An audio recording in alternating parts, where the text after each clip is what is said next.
ने अभी हमने माना इस बात को कि बिहार में जाति के आधार पे लोग वोट देते हैं। जाति भी एक आधार है। जाति भी आधार है। कुछ लोग भाजपा के विरोध में आरजेडी को वोट देते हैं जी। कुछ लोग आरजेडी के विरोध। क्या लगता है जिस तरह से आप घूम रहे हैं, बहुत राह आसान है आपके लिए बिहार में जिस विजन को लेके आप चले हैं? मेरे भाई ऐसा है, हम आसान राह वाले लोग नहीं हैं।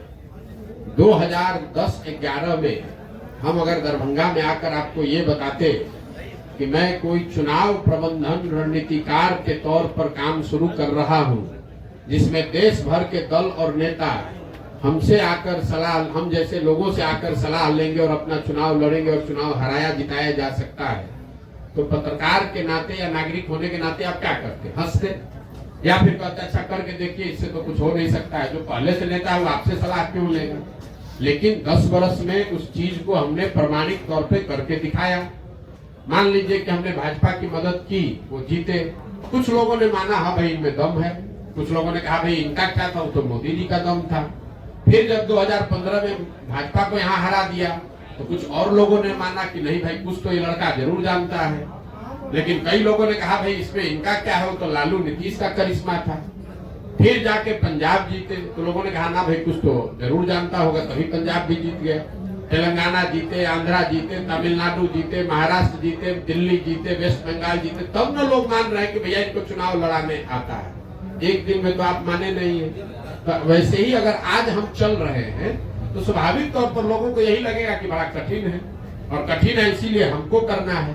लेकिन अगर आप उसको 2 बरस, 3 बरस, 4 बरस, 5 बरस ईमानदारी से, मेहनत से करेंगे तो निश्चित तौर पर इसको किया जा सकता है। हम उनमें से नहीं है जो आकर कहीं लड़ाई में घुस गया। अगर हम यहाँ लड़ने आए हैं तो आप ये मान कर चलिए कि जितनी भी राजनीतिक समझ रखने वाले यहाँ लोग हैं, थोड़ी बहुत समझ हमको भी है।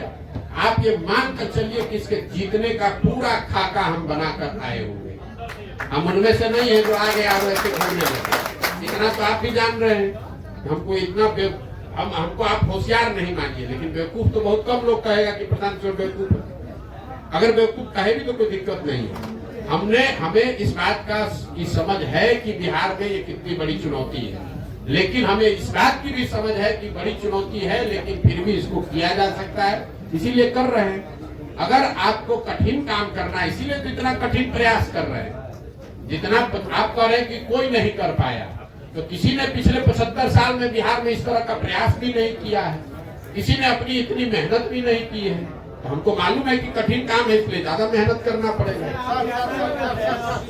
आप विकल्प की बात करते हैं, तब उम्मीद की जाए जो आपकी यात्रा समाप्त होगी और जो समस्याएं आप देख रहे हैं 15.5 महीने में जो आपने देखा और आगे भी जो देखेंगे, उनका समाधान कब तक? देखिए, मैंने अपने यात्रा के लिए अन्य पदयात्रियों के मुकाबले या दूसरे यात्राओं के मुकाबले मैंने कोई दिन और समय, किलोमीटर निश्चित नहीं किया।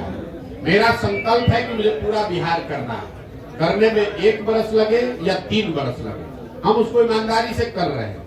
हम 15 महीना 16 महीना हो गया हम यहीं पर हैं। अभी 12 जिला किए, हमको कोई घबराहट नहीं। हम दरभंगा आए 25 दिन का कार्यक्रम बनाकर, यहाँ हमको 35 दिन लग रहा है। क्यों? कई बार लोग चाहते हैं कि आप ये गांव भी घूम लीजिए, वो गांव भी घूम लीजिए। सिर्फ पदयात्रा ही नहीं है, पदयात्रा के साथ मुझे दरभंगा से निकलने से पहले उन लोगों को चिन्हित भी करना है जो इस परिकल्पना को, इस संगठन को यहाँ बनाएंगे, चलाएंगे। हमको दरभंगा के हर पंचायत का योजना भी बनाकर निकलना है। तो हम ये दावा नहीं कर सकते कि ये कब खत्म होगा, लेकिन अभी तक का जो अनुभव है उसके हिसाब से आप मान कर चलिए कि 1-1.5 साल और अभी कम से कम लगेगा, और मुझे कोई जल्दी नहीं है। उसके नहीं, समाधान तो भाई, समाधान का रास्ता तो बनाते जा रहे हैं। समाधान तो तभी होगा जब लोग अपनी समस्याओं पर वोट करेंगे। समाधान तब होगा जब सही लोग चुन कर आएंगे। समाधान तब होगा जब इन समस्याओं के निवारण का रास्ता, योजना, विजन बनाया जाए। तो तीनों चीज पे लगे हुए हैं। जब इसको पूरा करेंगे तो आपको सफलता दिखती मिलेगी।